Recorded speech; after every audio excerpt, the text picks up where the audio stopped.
Good morning. I am honored today to be able to join with my colleagues in announcing our personal endorsements of Fani Willis to be reelected as District Attorney of Fulton County. We make this endorsement today because of her record, because of her principles, and because of her commitment to service. I became a fan of Fani Willis before I met him, and while I was still in New Jersey. In New Jersey, I heard the story of this young prosecutor who was fighting to make sure that children did not get cheated out of a quality education.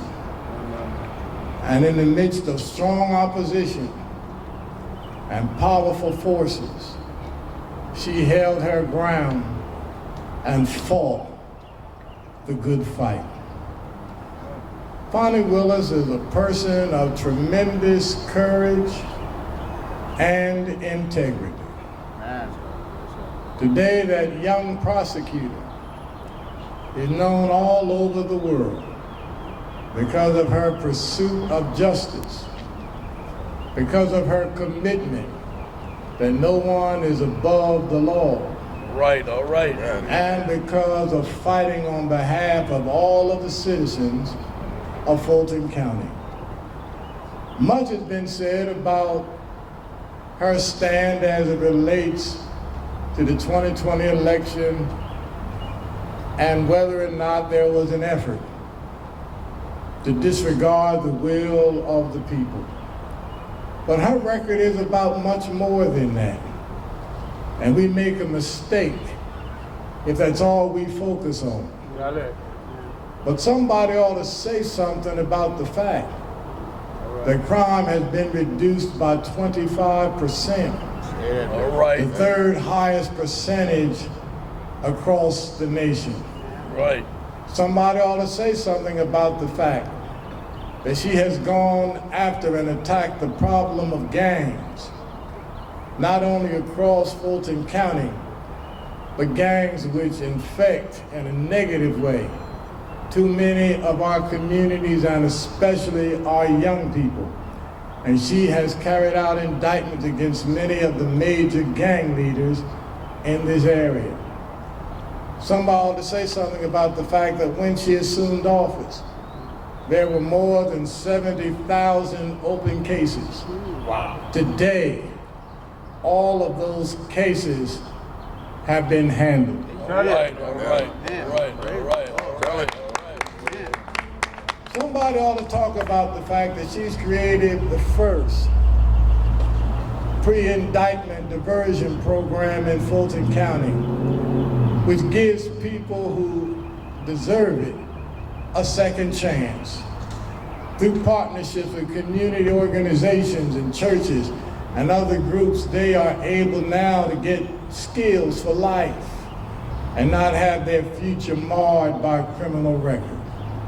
Fani Willis has a terrific record. All right, all right, all right. And we don't want that record to be missed because we focus on one thing. All right, all right. And so we come today to endorse Fani Willis and to make it clear that we will do everything we can to make sure that she is not only reelected, but through her reelection send a message throughout Georgia and the country and the nation. All right. That she's not in this by herself. All right, all right. But the citizen that she was elected to serve have her back. Yeah, all right. Let me close by saying I am fascinated with Fani Willis. These last 4 years have been filled with pressure. One thing after another. All right. Threats against her life and all of that. But I'm fascinated because despite all of that, she still enjoys this job. All right, all right. It's like she was born for this job. Yes, sir. Yes, sir. And Fulton County could do no better than Fani Willis. All right. So we endorse her today. And we're going to be calling upon all the citizens of Fulton County to join with us in re-electing her as Fulton County District Attorney. This time, let me call upon Dr. Timothy McDonald to come and give some remarks, followed by Dr. Jamal Bryant.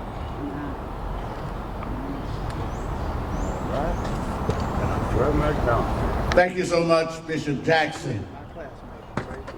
This is the Civil Rights District. All right. Sweet Auburn Avenue. Right in front of us on this wall is a mural of Congressman John Lewis. What we know about him is he talked about getting in good trouble. Good trouble. Good trouble. Yes. If there's one person that I know who's gotten into some good trouble, All right. All is right. Fani Willis. Yes, sir. Yes, sir. And she does it with a smile. Yeah. She does it with integrity. She does it with honesty. And she does it with conviction. I asked these other ministers to make sure they came up here because I'm aware on the other side there are also some clergy people. Well, There are people who say they are faith. I don't know what Jesus they worship, All right. Say it, son. Say it, son. Come on, Say it Rev. now. but they are the ones who want to try to turn back the clock. All right. They want to take us back to the 50s and the 40s. All right. And we're standing here today exemplifying our support of Fani Wilson saying, we ain't going back. Ain't going back. No, sir. And no turning around. No turning around. I've been trying to early vote for a week. All right. Madam DA, they moved the precinct several miles from where I live. my Lord. They changed the time frame wherein I'm able to vote.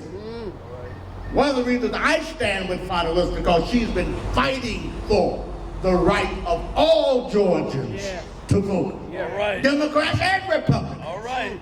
And to vote in a timely and reasonable fashion. All right. Yes, say that right. Voting is still the best weapon that we have. Yeah. And Fani Willis stands for the right of all Georgians Yeah. to vote. Yeah. And when there is any effort to violate that and to even try to steal and circumvent that process, Right. she's doing the right thing. All right. I'm looking forward to that trial. All right.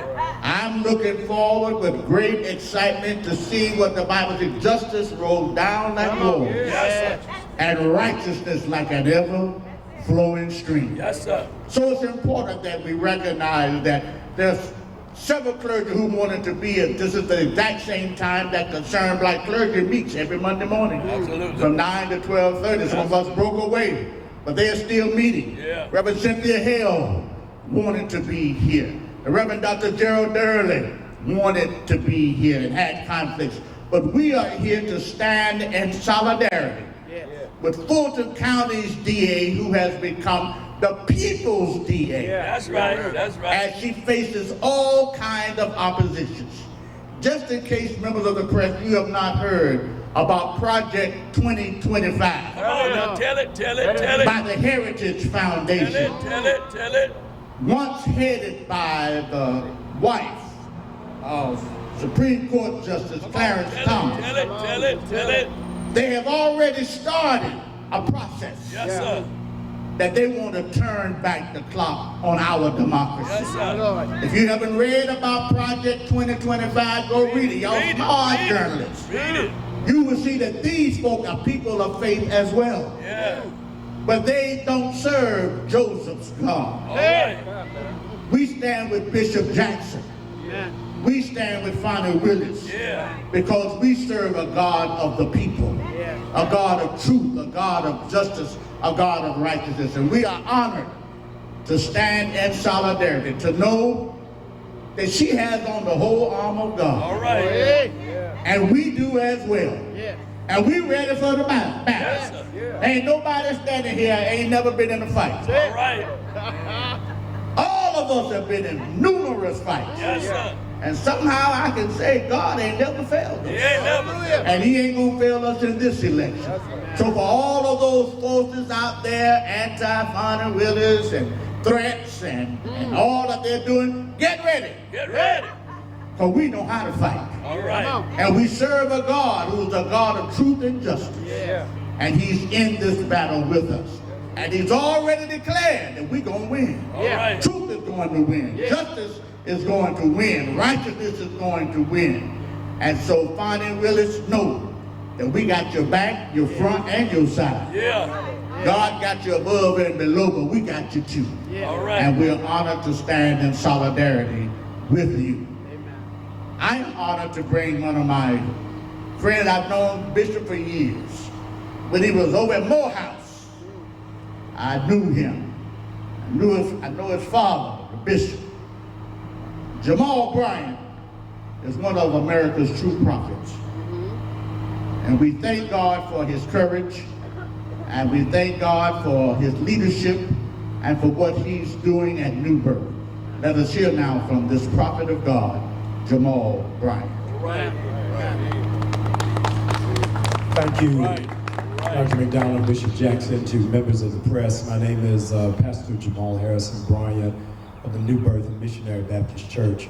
I come today to wholeheartedly endorse and support D.A. Willis, and I wanted you to know why. In 234 years of this republic, not once, from George Washington to Abraham Lincoln, not once from John Fitzgerald Kennedy to Eisenhower, not once have we ever had to indict a president. 234 years, American history has been disrupted, but I would dare say that book will not be banned in Florida. But it should be noted that this president is currently under 4 different trials at the exact same time. One of them is taking place even in this hour for hush money, hoping that a woman would be quiet and would not give her peace. Regrettably, that money for them did not reach Georgia because we found a hero that is buried in this soil All right. by the name of Hosea Williams, All right. who said that we are unbought and we are unbossed. That's it. That's it. And our DA has said in the words of that Negro spiritual, I'm not going to let anybody turn us around. Right. I want to give a caveat that this is, in fact, a ecumenical gathering of preachers. And I need you to see flanked behind me with symbolism and with substance that they are all men. That is not out of misogyny. It is out of clear messaging. The most consistent voting bloc for the Democratic Party since President Obama has been black women. The Democratic Party owes a debt of gratitude for black women carrying the water and delivering for the party for the last 4 presidential cycles. And so we understand that the role and the responsibility in this election is for black men to step up to the plate. If black men step up to the plate, this will not even be a debate. It won't even be a question. It won't even be contention. And so I want to really ring the hammer loud for black men to not just go to the vote, go to the polls, but to go there in record and strong numbers. Because when men lead the way, it will shift the community and thereby it will shift the nation. The Honorable Elijah Muhammad once said that the most vulnerable person in this nation is black women. And so today we came to surround this black woman with care, with compassion, with confidence, and with love. To know that we are not in any average random place. We could have had this press conference outside of the headquarters of Coca-Cola, but we didn't want you to think that our fire would fizz out. We could have had this press conference outside of CNN, but we didn't want you to think that this was just for click and bang.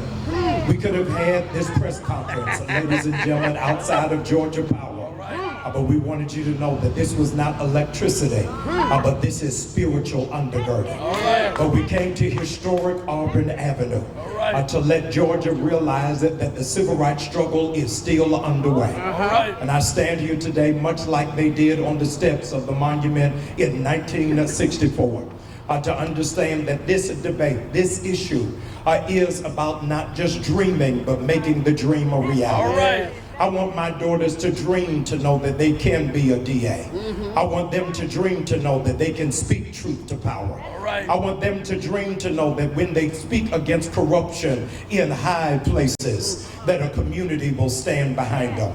I want my daughters to realize that this is, in fact, the words of Fani Willis. When you get sick and tired of getting sick and tired, find a second wind and run on and see what the end is going to be. And so we came not just to speak to the press, not just to speak to Georgians, not just to speak to the electorate, not just to speak to the Trump campaign, but we came to speak to our sister, our DA, to let her know that there is a nation standing behind you that is not just giving lip service, but we are going to pull the lever so that she will in fact be back in place and in position to stand for those who don't have a voice, to stand for those who have been marginalized, to stand for those who have been ostracized. And so, ladies and gentlemen, so many of you want somebody else to return to office. Let this be a precursor that this is going to be somebody who's going to return back to office, but she's returning back without 81 indictments. Please help us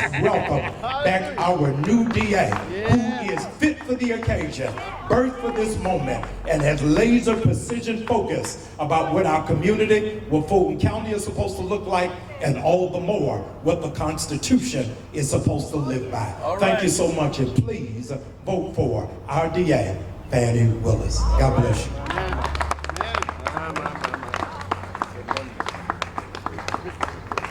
If I can, I want you to introduce, I know he can do it, but I want to, we had said Reverend Motley. Dr. Lowry founded the People's Agenda, Dr. Joseph Lowry.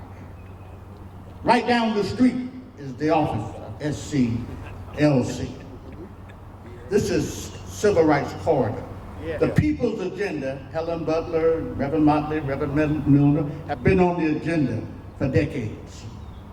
We're honored to have the Reverend Anthony Motley representing the organization that Dr. Lowry, who I know if he were alive would be standing here right here with us. All right. The Reverend Dr. Anthony Motley, the People's Agenda. Then the bishop will come and present our DA. All right. All right.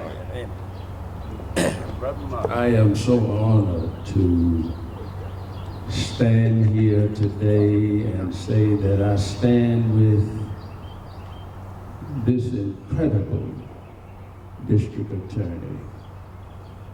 I stand with my good friend Dr. Tim and Bishop Jackson and Brian and all of those who are gathered and all of those who are scattered. Not present physically here today, but stand with this courageous woman.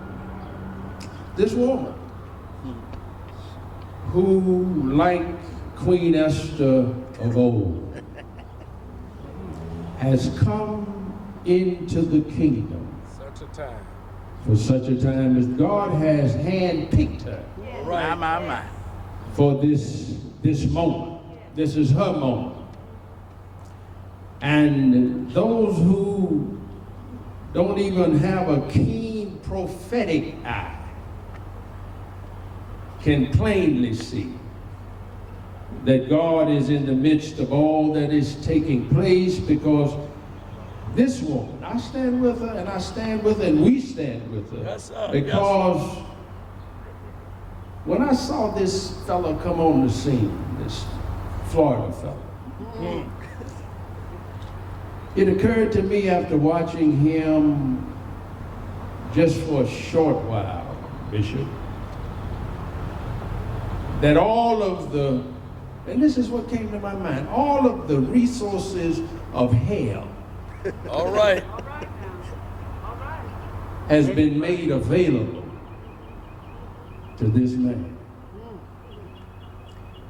Somebody said on yesterday that, I believe it was Reverend Al Sharpton or someone on his show, that there's not a redeeming quality in the man. All right. All right. He is soaked and saturated with evil. All right.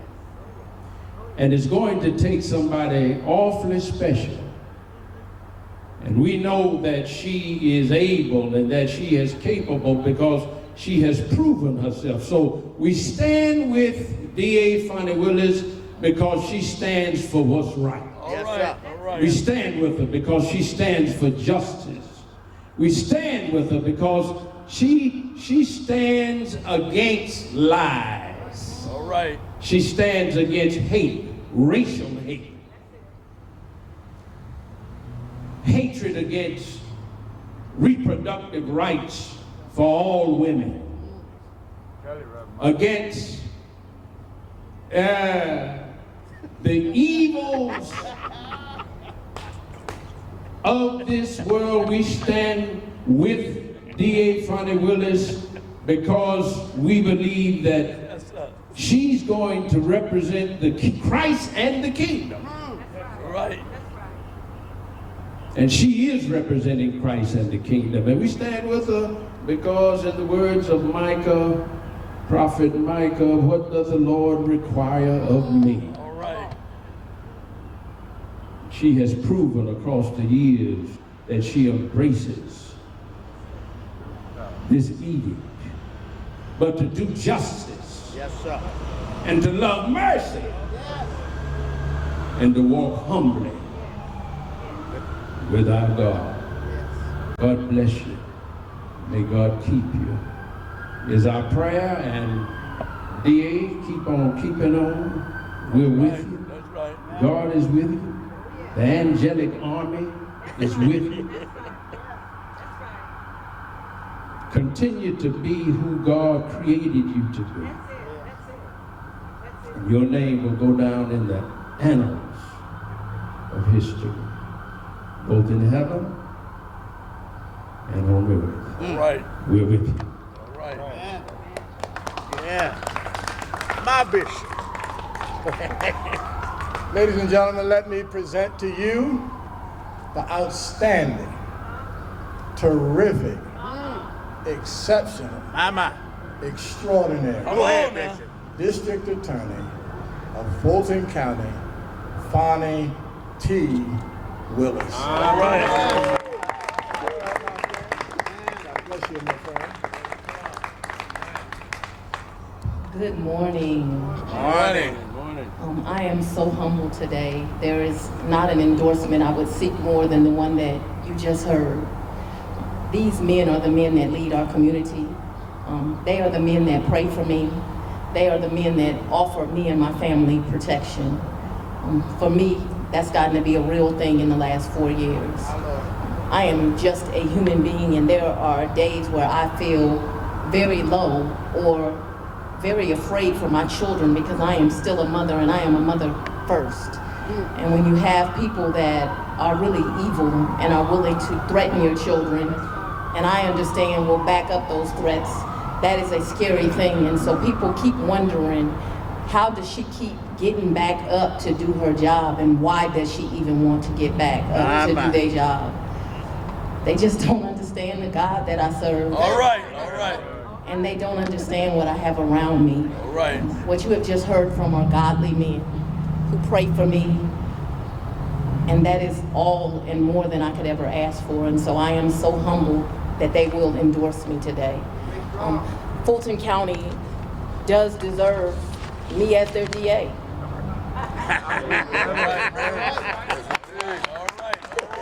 And I'm very, very honored to be here today with these religious leaders. And I'm honored to be here in historic Atlanta and all that historic Atlanta represents. We really are the city that's too busy to hate. And to be able to represent this city means everything. People forget what the bishop tried to remind them of today. When I took office, we were just leaving out of or in the middle of a pandemic. And our community was not a little, but very out of control. We had massive backlogs of cases. When I took office, there were 18,000 unindicted cases going back 7 years. And without the right resources, because we still don't have the right resources, because I gotta fight some Republican commissioners, we've been able to get rid of that massive backlog. People don't remember that when I first came to office, I was talking to the wall and telling them Atlanta has a gang problem, and they were saying LA has a gang problem, New York has a gang problem, Chicago has a gang problem, and they did not want to face the reality that Atlanta had a gang problem. That's right. But with the help of our current mayor and with Chief Shearbaum and all of the police departments, as well as these religious leaders, we've been able to curtail that gang problem and bring crime down more than 25%. Homicides are down more than 21%. That's real. Those aren't just numbers. Those are mamas that get to go home and still hug their babies. Right. And if you're a mother, that means something. Yes, indeed. We had a very damaged relationship between community and law enforcement agencies. We all remember George Floyd and the damage that that did to our community, and we had our own problems here. And the community was mad, as they should have been mad. 101 police cases going back years that nobody had addressed. Today, I can tell you each of them has been addressed. Sometimes those officers were charged. Others times the officers were cleared. It was whatever the facts and the law required. And what I have found, as long as you do what the facts and the law are, the community will accept it, and so will the police. All right. And so we've made those difficult decisions. I have promised a balanced approach. And so I remember running for district attorney and talking to people like Bishop Jackson and talking to other religious leaders and to my strategists and saying, I think I'm nobody's DA. And they said, well, what do you mean? I said, I have these people that say there should be no jails and no prisons, but I've been a murder prosecutor. I have woke up too many nights and stepped over young men's bodies, or talked to the victims of child molestation and sexual assault. And I know that there is a segment of society that doesn't deserve to be among the good people of this community because they don't mind creating harm. But then you have these other people that they are foolish as well. They think every single person needs to go to prison, and there is no thing as second chances and restoring people. And so I don't believe in that either. There are people that absolutely deserve a second chance. All they need is a little job training. They need someone that believes in them. They need that record restricted so they can go on and be a productive member. And so I talked to Bishop Jackson, and he said, no, we're religious leaders, but we know it's some evil out here. And they cannot be amongst our parishioners. But we also want you to give that kid that makes a mistake a second chance. And as long as that's what you do, we will back you. That's right. And they have been true to their word, because here I stand, and I have been true to mine, because that is the work that we have done.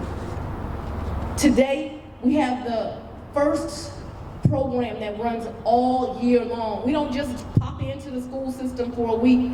We run all year long with our kids that are on the bubble and may turn to a life of crime. And we've been able to do that because parishioners and religious leaders and people from my office have come and volunteered, and we have poured into those children and told them we believe in them. But we've also shown them opportunities. And so we have the first system that is in the school system all year long. We have the first ever in Fulton County pre-indictment diversion program. It costs the participants nothing. Nothing. And they leave with job training and their records restricted. But we've also locked up a lot of folks that don't deserve to be walking amongst us. All right. And so today I'm proud of the record I stand on. I am proud that I stand for justice. Let me say it again for those that anger. There is nobody that's the wrong race, that loves the wrong person, that doesn't have enough money in their bank account, that my office is going to treat beneath the law. The law protects all of those people, whether they're black, Hispanic, Asian, poor, bisexual. We are going to stand in protection of those people, because people should not be abused. But I said it earlier, Bishop, and I'm going to tell them again if it's all right with you.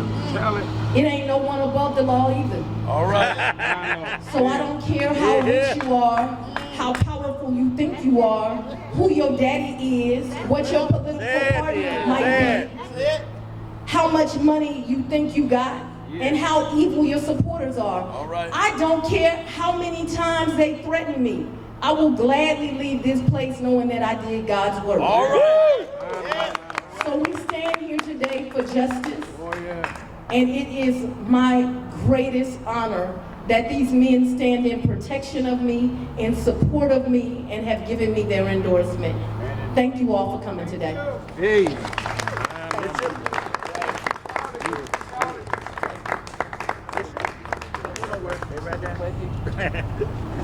All right, thank you. Any questions you have? That's, yes. Last time we spoke, you said that the train was coming. Certain individuals. I see that you're flanked now for this train. Do we know when the train is arriving? You know, I won't speak about any particular case, but what I can tell you is it's my office's intention to try every case we indict. We take a long time, as you know, to prepare cases. It's one thing I changed when I came to office, that cases would be properly investigated before they were indicted, which creates fairness, because it means people don't get indicted that shouldn't be indicted, and people are investigated before we do that. And what I can tell you is it is the intention of my office. If we brought an indictment, we plan on prosecuting it. And how much support do you feel right now going into that indictment like this? I have to tell you, the support in the community has been absolutely amazing. Some people rely on polls, and you know the polls got me way up. It's not that I rely on. It is as I work through this community and I'm at the book bag drive, or I think you and I met at an Easter egg hunt, or I am just in the grocery store or going through my everyday life. It's the mothers and the fathers that come and tell me thank you. And those messages mean so much more to me than any of the ugly messages that are sent my way. Will you appear before a Georgia Senate committee without a subpoena? Well, first of all, I don't even think they have the authority to subpoena me, but they need to learn the law. So will you appear, yes or no? I will not appear to anything that is unlawful. And I have not broken the law in any way. I said it, you know, I'll say it amongst these leaders. I'm sorry folks get pissed off that everybody gets treated evenly. All right. I think she answered that very well. Lisa Bates interview making headlines this morning. Any reaction to that? Have you been in touch with him since the judge's decision? I have not seen any of the interviews that you refer to, and so, no, I have not. I don't have an opinion on something I have not seen. Well, you talk about hearing some of these unindicted cases, but every time we talk to jail leaders, the sheriff, they're telling us the Fulton County Jail is overflowing with those cases are unindicted. Where's the disconnect? I don't think there is a disconnect. I think if you really pay attention to the numbers, you will see that there have been many indictments brought. We certainly need more work. I would encourage you to tell the county commissioners that we need more staff to do the work. But the reality is, if you look at the jail numbers and you just go back, you will see that they are smaller today than ever. However, for more than 20 years, Fulton County has needed a jail. They need a new jail right now. The position that they have put my sheriff in is absolutely disgusting. There are doors at that jail that don't have appropriate locks on it. He doesn't have the appropriate manpower. They are asking him to be a magician, not a sheriff. And there are people that should be absolutely ashamed of themselves because they are not properly staffing either the district attorney's office or the sheriff's office. So we are doing the very best job with the resources we've been given, but there are folks that need to be held responsible, and you should call Commissioner Ellis, in case I'm unclear. You should call Commissioner Bridget Thorne, in case I'm unclear. You should call Commissioner Pitts, in case I'm unclear, and you should ask them when they plan to give proper funding to those that are here to protect our community. Woo. Yes, sir. Without talking specifically about the Trump case, can you talk about a timetable? Do you still think you're going to be able to start this trial before the election? You know, I told a story recently, and I'll tell it to you because it was a story from my old boss, Paul Howard. There was great advice that he gave me one day. When I was a very young prosecutor, I had tried an aggravated assault where someone had shot someone. And I was very upset with the judge because the judge, after this trial, you know, I put my heart into it, the person was convicted. They had clearly victimized someone in our community, and I thought they should have been sentenced more harshly as a young prosecutor. I did. And I remember going in to talking to District Attorney Paul Howard, and I was very upset about it. I was reliving the facts for him that he already knew and telling him how long my victim had spent in jail, and that I thought that, you know, I thought the judge had done this because this particular victim didn't matter as much to them. You can read between those lines. And I was very, very upset about it. And I remember him telling me, you do your job, which is to try that case, and you've done it, and they have to do their job, which is to sentence. And so it will be the judge's job to set the case down for trial. What I can guarantee you is we're not running from any trials. All right. All right, well, thank you for having us. Thank you so much. God bless you. Oh, thank you.